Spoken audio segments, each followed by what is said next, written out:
Für den Kindergarten lässt sich die Uschi beim Kochen filmen und das Zwiebel hilft ihr dabei. Der Fanny, seine preußische Tochter, bastelt ein Geschenk für seine Freundin und Uri macht's ihrer unversengs hin und Zara riecht's wieder zusammen.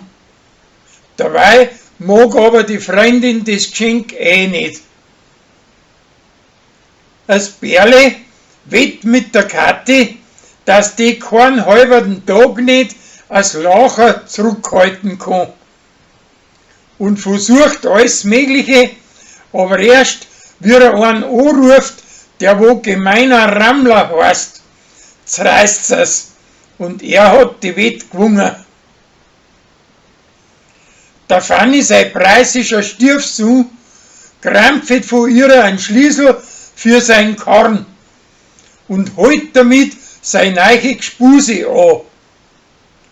Wie er die aber danach bei der Führerscheinprüfung sieht, sagt's ihm die Liebschaft auf, weil er's angesungen hat. Er kriegt's aber wieder rum, indem dass er ihr ein paar sinnteuerne Fetzen kauft.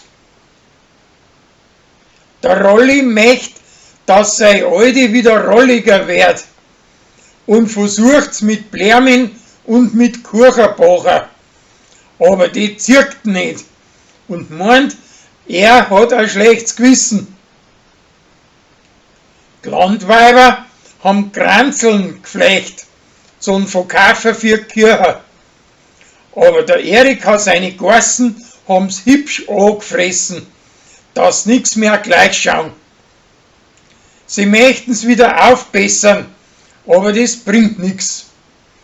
Schließlich verkaufen sie es so und sagen zu den Leuten, dass man die übers Haus schmeißen und so die Teufel austreiben soll.